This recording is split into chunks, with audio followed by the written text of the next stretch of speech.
Hello, everybody. Welcome back to the Crime Vine podcast. How are you guys? I hope your week has been amazing. You guys deserve it. You guys deserve the best. If you are new here, welcome. So basically, I am your host. My name is Felicity Brooke, and this is the Crime Vine podcast, obviously. So basically this podcast, we discuss all things true crime. We go into conspiracy theories occasionally, but we mostly stick with true crime and murders and serial killers and that type of stuff. You guys seem to be interested in that more. But I do want to kind of go into crime at one point. A few of you guys have requested something on Al Capone, and I want to know, okay, so I'm thinking about doing mini series, and basically what that is it'll be have season numbers, season 1, 2, blah blah blah blah, and each season will consist a few episodes. I don't know how many each, but one season's going to be about one case or one person or one story, one crime spree, something like that. And so it's going to go way, way, way more in depth. And each episode will still be 40 minutes. So it's going to be say there's 5. So 5 minutes, 5 episodes of 40 long. What am I saying? 5 episodes of 40-minute long episodes. Wow, words are really hard today. But yeah, so let me know if you guys are interested in that, or if you guys just kind of I'll do that on the side, my normal stuff, obviously, or if you guys just kind of every episode's different, you don't have to watch every episode or listen to every episode. You can just skip over and pick which ones you like. Let me know over on my Instagram, which is the Crime Vine Podcast. I'm super, super, super active over there. I spark conversation over there. I really like to interact with you guys. So if you're not already following, then please go follow. And I also wanted to take this time right now to direct you guys to whatever platform you are listening to this podcast on. Please take 2 minutes and write a review. It really, really helps me out, and it keeps me being able to do this and being able to produce and take time out of my day to do this, and makes it so worth it. And I just really like hearing your guys' feedback. So please, if you could do that for me, that would be greatly appreciated. I also did want to say a huge thank you. I know I am talking a lot. I'm sorry, but that it is what it is. So I did want to say a huge thank you. We did reach 1,000 followers on the Crime Vine Podcast Instagram. I know that doesn't seem like a lot to many, but to me, that is huge. That is amazing. There's over 1,000 of you guys consuming my content.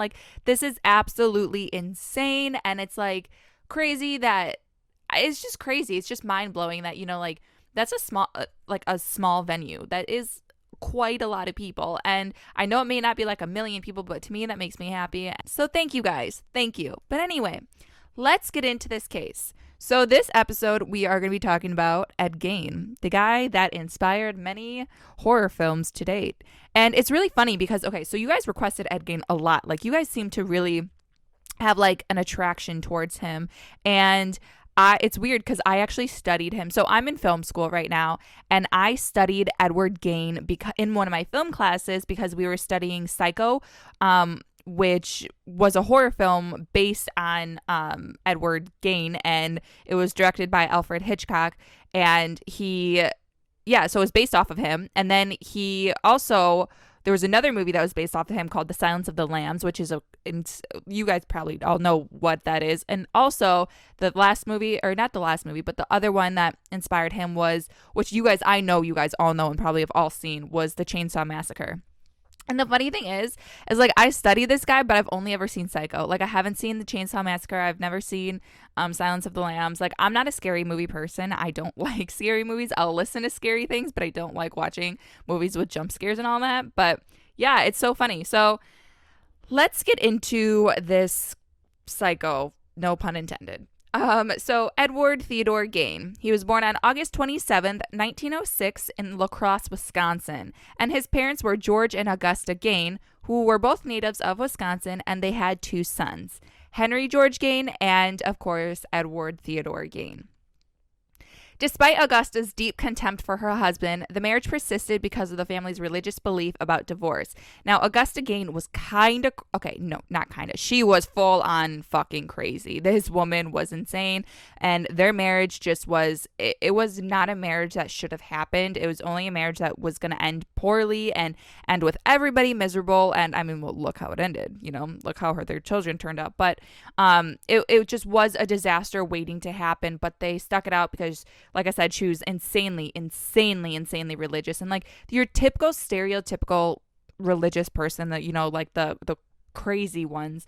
And so she didn't believe in divorce, so she's like, no, we got to stick it out. And it turned into misery and really, really bad situations that could have been avoided if they would have just gotten a divorce. Now, Augusta Gein operated a small grocery store, and eventually she purchased a farm on the outskirts of the small town of Plainfield, Wisconsin. Now, Plainfield, Wisconsin is small as it is, but this place was literally secluded from everything, like so secluded. Augusta didn't let the children, they went to school and home. That's all they did. Like, they left to go to school and they came straight home, and they weren't allowed to have any friends because she didn't want the friends to brainwash them and like influence them to do bad things and stuff like that. This woman was crazy. So they weren't allowed to leave besides school. They weren't allowed to talk to anybody. They weren't allowed to have any relationships, nothing like that. So, of course, Edward then spent most of his time doing chores on the farm, and Augusta, which, for lack of a better word, intense Lutheran, preached to her boys the innate immorality of the world, the evil of drinking, and the belief that all women, herself included, were prostitutes and instruments of the devil. She reserved time every afternoon to read to them from the Bible, usually selecting graphic verses from the Old Testament dealing with death, murder, and divine retribution. And she also believed that men were the devil. Men were evil, women were prostitutes. What a great world we live in. If that was true, fuck. Well, some men are the devil. But that's getting sidetracked and go into a long tangent of, you know what? Single for life. Hey, we're out there. I know you guys are listening. I know some of you guys are like, yeah, fuck men. I'm with you because men suck. But then again, arguably, like, women suck too. We suck. Humans suck. There we go. Okay, we settled that one. So, with an effeminate demeanor, Ed became a target for bullies, and classmates and teachers recalled off-putting mannerisms such as seemingly random laughter, as if he was laughing at his own personal jokes. Like, this dude was talking to himself, cracking jokes in his head, and be like, oh, good one, Ed. Like, good one. Like, okay, it happened. To make matters worse, his mother scolded him whenever he tried to make friends. And despite his poor social development, he did fairly well in school, and he did really, really well in reading. Can you imagine, like, your parents be like, you're not allowed to have friends, you can't have any significant other, you can't talk to anybody, you literally go to school and you come home straight to the farm and nothing more, nothing less. Like, damn. Oh my gosh. You're just setting your child up for failure. I'm sorry. That's just, they're gonna go crazy not being able to interact with any other humans but their family. Like, fucked up, okay? So after George died, he died of a heart attack in 1940, the Gein brothers began working at odd jobs to help with expenses. And both brothers were considered reliable and honest by residents of the community. So now they're allowed to talk to people because they're getting money. This seems like a very immoral situation. Like, if we're looking at immorality here, this mother seemed very immoral, but okay. While both worked as handymen, Ed also frequently babysat for neighbors, and he enjoyed babysitting because he could relate more easily to children than he was able to with adults. And Henry, soon he began to reject his mother's view on the world, and he worried about Ed because Ed had a very creepy attachment to his mother. He was almost obsessed with her, and she was like the apple of his eye type thing. So on May 16th, 1944, a brush fire burned close to the farm, and the Gein brothers were sent to go and extinguish it. Now, reportedly, the brothers were separated, and as night fell, Ed lost sight of his brother. And when the fire was extinguished, he reported to the police that his brother was missing. Then, now a search party was organized, and Ed led them directly to his missing brother, who lay dead on the ground. And the police had concerns about the circumstances under which the body was discovered, just because the ground on which Henry was laying on was untouched by the fire, and he had bruises on his head. So now this seems a little suspicious. This does not seem like he got attacked by the fire. This seems like he got attacked by somebody or something, I guess you could say, if we were looking at like animals, but I'm doubt it was an animal. So everyone was kind of like, okay, this is suspicious. Like, Ed could have done it. And especially since like Henry started talking ill of their mother, that could have really pissed Ed off and been like, oh my gosh, what the fuck are you saying? Like, she's literally the best person ever. You know, like, I doubt he talked like that. But anyway, so it's kind of suspicious there. So despite this, the police dismissed the possibility of foul play, and the county coroner listed asphyxiation as the cause of death. And now, if you think about this, this was in 1944. I mean, it wasn't common for murderers and people to get murdered around this time. It just wasn't like a thing. So, and they didn't have the resources that we have today, so they just weren't as smart. They, I guess, just didn't want to believe that somebody was doing this. I mean, well, no, Bonnie and Clyde, I think, were around this time too. But anyway, like, not many people were just going out and killing people. You know what I mean? And like, this guy, he clearly was crazy, but times were different then, and I guess they just ruled it as asphyxiation, I guess. So some investigators suspected, of course, that Ed killed his brother, but no charges were ever filed against him. And after his brother's death, Ed lived alone with his mother, who then later on died on December 29th, 1945, so a little more than a year later. And her death was caused by a series of strokes. Now, everyone said that this was kind of a bad thing, just because now Ed lost his only friend and his one true love, and he was absolutely alone in the world, and he was just bound to go crazy. I mean, he already was crazy, but bound to get crazier. And shit does get crazier. Just you wait. Hold on to that wig, because it's about to get snatched. So Ed remained on the farm, supporting himself with earnings from odd jobs, and guys, this shit gets weird. He boarded up rooms that were used by his mother, including the upstairs, downstairs parlor, and living room, leaving them completely untouched, almost like a sanctuary, almost like they were on display, or like it was a museum, and then like you can't touch anything to preserve it or some shit like that, like weird. And he only occupied a very small part of the house, and the parts that he occupied were insanely dirty. And the only non-dirty parts, of course, were the parts that he boarded off in as a shrine, I guess, to his mom. I don't know. But he lived in a small room next to the kitchen, which, again, like I said, was the only parts of the house he occupied. He became interested in reading death cult magazines and adventure stories. If that just doesn't set the tone for this episode, then I don't know what does. On November 16th, 1957, Plainfield hardware store owner Bernice Warden randomly just disappeared, and police had reason to believe that it was Ed. And now Bernice Warden's son had told investigators that Ed had been in the store that evening before the disappearance, and saying he would return the following morning for a gallon of antifreeze, which a sales slip for a gallon of antifreeze was the last receipt written by Warden on the morning she disappeared. So everybody started to get suspicious of him, like, you know, this guy could be it. I mean, he was the last, like, that we have proof of. He was the last person that she was seen with, or you know what I mean, like, he's suspicious. So upon searching Ed's property, investigators discovered Warden's decapitated body in a shed, hung upside down by ropes at her wrists with a crossbar at her ankles, and her torso was quote unquote dressed out, like kind of like, so if you're familiar with like hunting or anything like that, or if you just know anything about it, dressed out is like what they do with, like, say, deer. They dress it up, they drain the blood, they gut it. It's a kind of disturbing thing to think about, but that's how they found her. And they had also seen that she had been shot with a .22 caliber rifle, and the mutilations performed after her death. Can you imagine, like, not being killed and then not knowing that your body is literally being mutilated? And that's disturbing. And the weird thing is he didn't even try, like, he didn't try to cover it up. Like, normally serial killers, like, they search the property and then they've figured out it's not him because everything looks like normal resident lives here and blah, blah, blah, blah. It's like, because these guys are fucking good at hiding shit.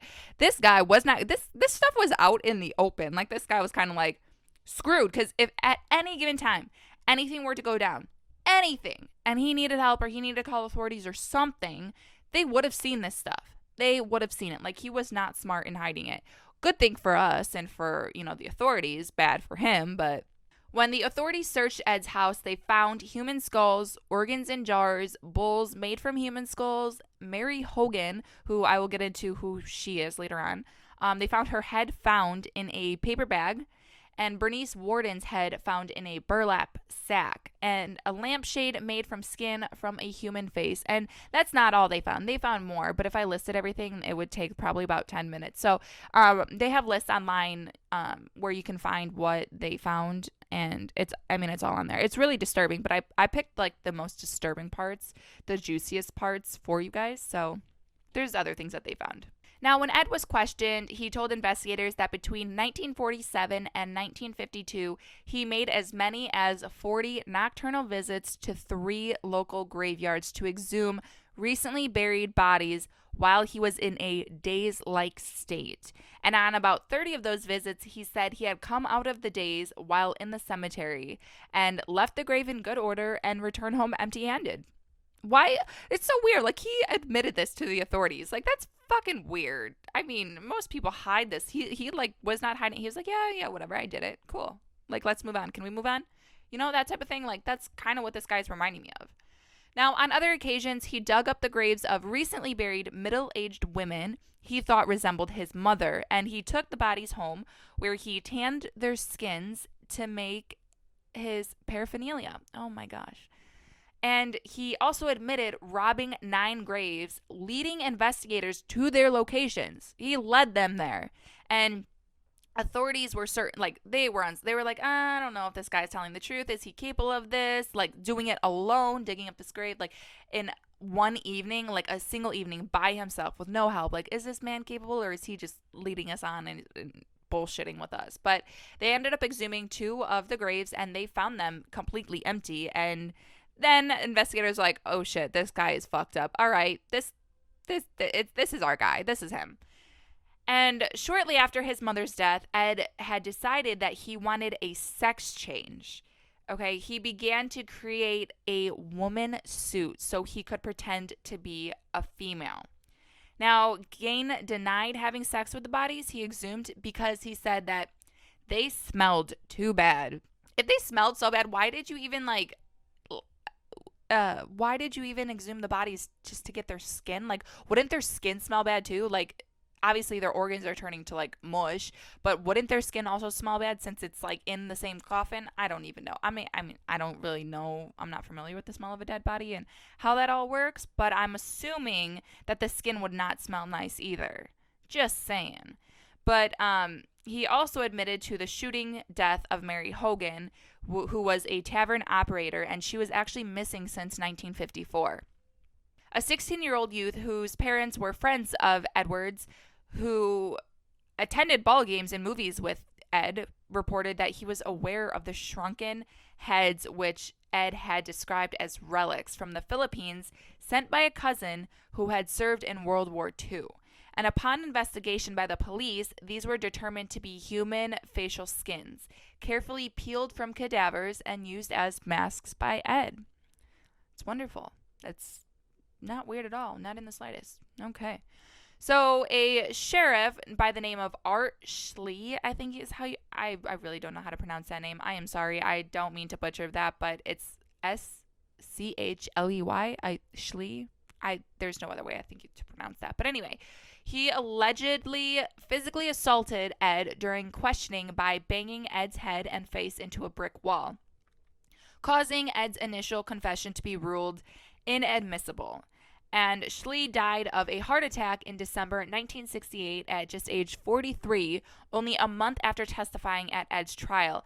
And many who knew him said that he was traumatized by the horror of Ed's crimes, and that this, along with the fear of having to testify against him, of course, especially with the assault, led to his early death. Now, on November 21st, 1957, Ed was arraigned on one count of first-degree murder, and he entered a plea of not guilty by reason of insanity. Then he was found mentally incompetent and thus unfit to stand trial. Ed was sent to the Central State Hospital for the Criminally Insane, and which is now called the Dodge Correctional Institution, and a maximum security facility in Waupun, Wisconsin, and later transferred to the Mendota State Hospital in Madison, Wisconsin. And in 1968, Ed's doctors determined he was sane enough to stand trial. And the trial began on November 14th, 1968, lasting only 1 week. He was found guilty of first-degree murder by Judge Robert H. Golmar, but because he was found to be legally insane, he spent the rest of his life in a mental hospital. No, honey, no. Excuse me? What? No, he belongs in prison. He deserves to suffer like he made his victims suffer. And like he disrespectfully mutilated their bodies after he had murdered them. Like, no, this man needs to suffer. I'm sorry. Okay. I know that's not like the most humane thing to say, and it sounds a little inhumane, but I'm sorry. If you are a person and you are physically harming somebody, or you're putting them in harm's way or something like that, you're murdering these people, okay? You are a literal murderer. You are ending their lives. You are playing God, essentially. Like, you should suffer. Like, I'm sorry. There's just no way around it. You are a fucking sicko. You should suffer. Same with rapists. Like, especially child rapists. Like, you fucking suffer. Like, you are disgusting. You know what I mean? I don't know if... Now, on March 20th, 1958, while Ed was in detention, his house burned to the ground and arson was suspected. And when Ed learned of this incident, he shrugged and said, just as well. Now, in 1958, Ed's car, which he had used to haul the bodies of his victims, was sold at a public auction for $760 and to a carnival sideshow operator, Bunny Gibbons. And Gibbons later charged carnival goers 25 cents admission to see it. I wish carnivals were only 25 cents. Are you kidding me? Now we have amusement parks that are like, what, $90 a day or something like that? Like, shit's gone up. It's insane. But anyway, on July 26, 1984, Ed died of respiratory and heart failure due to cancer in Goodland Hall at the Mendota Mental Health Institute. And his gravesite in the Plainfield Cemetery was frequently vandalized over the years. Souvenir seekers chipped off pieces of his gravestone before the bulk of it was stolen in 2000. And the gravestone was recovered in June 2001 near Seattle and is now in a museum in Waushara County, Wisconsin. Like, these people were literally like, I don't want to say obsessed with him, but like they were just so interested in him. I don't know why. Like, why would you like chip off some of someone's grave? That's just kind of weird, in my opinion. It's a little weird. But the story of Ed Gein has been a lasting impact on popular culture, as evidenced by its numerous appearances in movies, music, and literature. Ed's story was adapted into a number of movies, including Deranged, which came out in 1974, In the Light of the Moon, which was the year 2000, later retitled Ed Gein for the U.S. market, and Ed Gein, The Butcher of Plainfield, which came out in 2007. Ed influenced the nature of book and film characters, most notably such fictional serial killers as Norman Bates, which was a character from Psycho, and Leatherface, which was a character from the Texas Chainsaw Massacre, and Buffalo Bill from The Silence of the Lambs. At the time, the news reports of Ed's crimes spawned a subgenre of black humor, and since the 50s, Ed has frequently been exploited in transgressive art or shock rock, often with no connection to his life or crimes beyond the shock value of his name. And a biographical musical titled Ed Gein, the musical, premiered on January 2nd, 2010 in Menashaw, Wisconsin. People literally... like, this guy, it's so weird because, okay, if you think about it, we have had a bunch of serial killers that's like, what the fuck cases kind of thing, you know what I mean? And, like, yeah, everyone took such a fascination to this guy, and, like, movies about this guy, you know, fictional movies were inspired by this guy. Like, why this guy? Like, I know he was fucked up and he did this, like, the skin suits and shit like that. But like, why not others? You know what I mean? Like, I don't know why everyone has such a fascination to him. Like, I don't know. He's kind of creepy to me. Have you guys seen pictures of him? He's kind of creepy. He is kind of creepy looking. Maybe it's just because I know he's fucking crazy, so that's why he's creepy looking to me. But this dude's kind of creepy looking, and I just think it's insane. Like, insane that not everyone, but like society he's still very relevant in like the crime world. Everyone still talks about him. They reference him a lot. I mean, there's all kinds of memes about him, like all kinds of memes. And like, he's still, I feel like, one of the most talked about killers in the crime community. Like, from what I've seen, obviously, like the Zodiac killer, it's not talked about as much as it used to be. The Golden State Killer has resurfaced now that we found who did it. But other than that, like, this Ed Gein is like the most popular. Well, obviously Ted Bundy and Jeffrey Dahmer too. But like, I guess it's the really, really fucked up cases that everyone's like talking about. I don't know. It's weird. I want to know what your guys' thoughts on this case are. I want to know what you think about it. Literally just repeated what I said, or in just different words, but okay. Yeah, so I'm also going to ask you again politely to please write a review on whatever platform you are listening to this podcast on. It helps me out, and it helps me bring you guys the content you enjoy. So if you could just take a few moments, I would greatly appreciate that. Also, if you're not already, follow me on my Instagram account, The Crime Vine Podcast. I'm extremely active over there. I post about like 3 photos a day. I engage with you guys heavily. I'm always talking to you guys, always starting conversations with you. I really enjoy engaging with you. So please go over there and let me engage with you as well. And yeah, thank you guys for listening to this episode. Send in your requests to my Instagram, or you can email me at thecrimevinepodcast@gmail.com. Let me know what you guys want to hear, and I will talk to you guys in my next episode. Thank you for watching,